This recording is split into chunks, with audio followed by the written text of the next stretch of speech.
Hi, my loves. Welcome back to Lavendaire.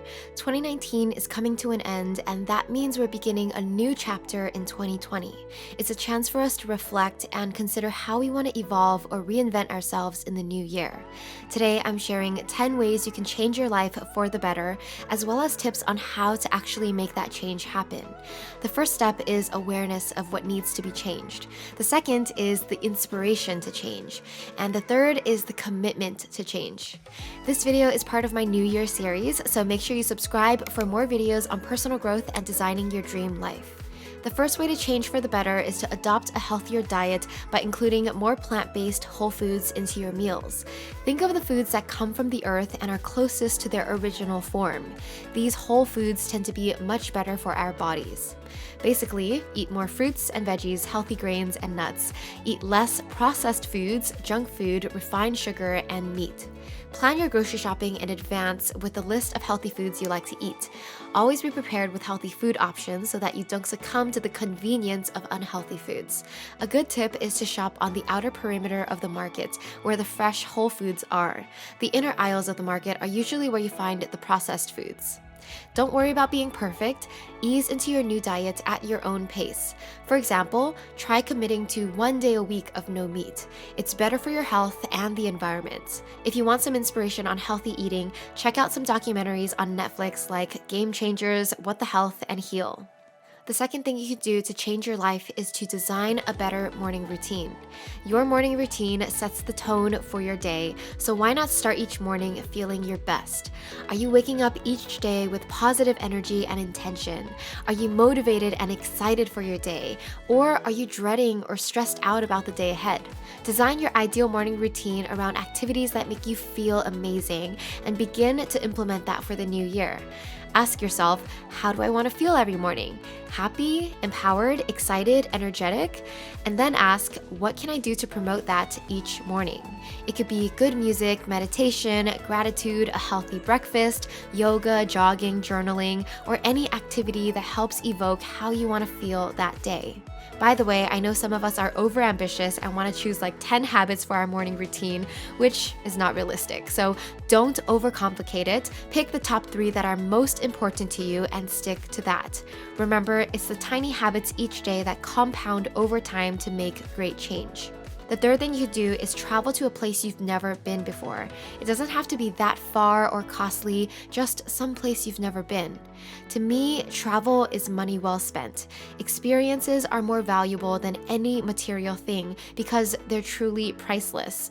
When you travel to a new place, you expose yourself to new worlds, new cultures, new people, new ideas.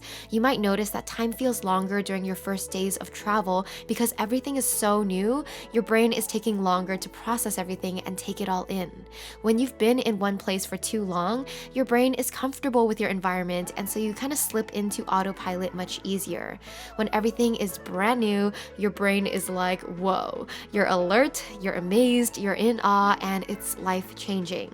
So let's get the conversation started. Comment below, where do you want to travel this year? The fourth way to change your life is to commit to reading daily. Like planting seeds for your growth, reading, even a small amount daily, will amount to a surprising amount of knowledge that will change you as a person for the better.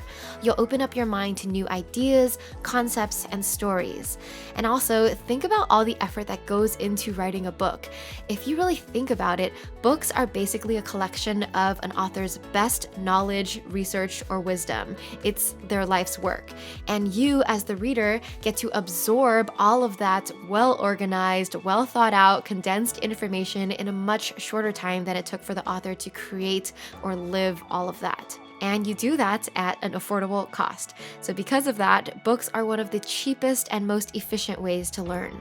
The fifth idea to change your life this year is to declutter your life.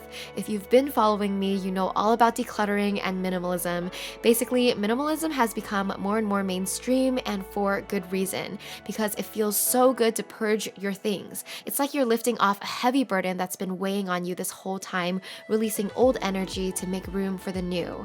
I feel like your old self is tied to your old belongings that don't serve you anymore. So when you let those things go, you're allowing yourself to grow into a new and improved version of yourself. Don't underestimate the power of decluttering. It really works wonders for your life, especially if you've been feeling stuck. So if you haven't looked into it already, I recommend tidying your life with the KonMari method from the book, The Life-Changing Magic of Tidying Up. So I have a playlist that you can watch right here in the card above, but the basic idea is to go through each item you own and ask yourself, does this spark joy? And if it no longer sparks joy, then thank the item and let it go. Donate it so that someone else can truly appreciate it. The sixth way to change for the better is to deepen your relationships. The truth is, we all need human connection, and in an era where we're so digitally connected, it's easy to feel lonely. Even if you're a big introvert, push yourself to reach out to people you love. Make a new friend or reconnect with an old friend, because connecting with people you vibe with is, first of all, fun and fulfilling, but it's also a way for us to learn more about the world, about human beings, and about ourselves. So to make a friend, you have to first be a friend. Be the one to take initiative and show that you care about this person enough to make time for them. Here's a first step you can take today. Share this video with someone in your life who'd appreciate it, and use that as a chance to start up a new conversation about the new year or whatever you want. The next tip that will help with your relationships is to be vulnerable. Instead of making small talk about surface level topics, go deeper in your conversations. Allow yourself to be vulnerable and open up about your feelings, your fears, your honest experiences. You opening up and being vulnerable will give the other person permission to be vulnerable as well. So sharing at that deeper level will bring you two closer, and the connection will feel more meaningful. The magic of this is realizing that when you're vulnerable, people feel more connected to you. We usually put up walls and a facade because we are protecting ourselves and we're afraid to be rejected for who we truly are deep down. But when we show others who we really are, not only is it freeing, but people are attracted to that as well. The eighth way you can change your life this year is to commit to cutting one bad habit from your life. And you can do this by disassociating that habit with your identity. So pick one bad habit that negatively impacts you and holds you back from who you want to be. How do you identify with this habit now? How do you believe this habit defines who you are? Do you believe that it's a part of you? So you have to start to unravel your identity with that habit and then choose a new identity that doesn't include that habit. So whether your habit is negative thinking, a limiting belief, smoking, drinking, sleeping late, or something else, you have to redefine your idea of yourself in your mind and decide that you're no longer the person who engages in that kind of habit. So for example, if you want to quit smoking and someone offers you a cigarette, instead of saying, "Sorry, I'm trying to quit smoking," you say, "No thanks, I'm not a smoker." The distinction there is that you're associating yourself with a new identity, the identity of a non-smoker instead of who you used to be. So this is a perfect time to decide to adopt a new identity and unravel this bad habit that you thought was a part of who you were. So the book Atomic Habit goes much deeper into this topic. If it doesn't make sense, definitely read that book on how to change your identity and why what you believe about yourself is the foundation to changing your habits in your life. The ninth way to change this year is to make peace with your past. This can be extremely powerful and healing, and it may take some time. Start with forgiveness. Forgive anyone who might have hurt you in the past. Forgive yourself for being hard on yourself. Accept the past and acknowledge that you can simply choose to let go. You can't change the past. All you can do is acknowledge how it shaped you and empower yourself to choose your present and your future. So don't let the past determine how you feel about yourself now and moving forward. Remember, you get to choose how you feel about yourself. You get to choose how you deal with your life. You get to choose where you want to take it. The power lies within you, and that power is exercised only in the present moment. So stop living in the past, stop worrying, stop wondering what if, I should have, could have, would have, and just let it go.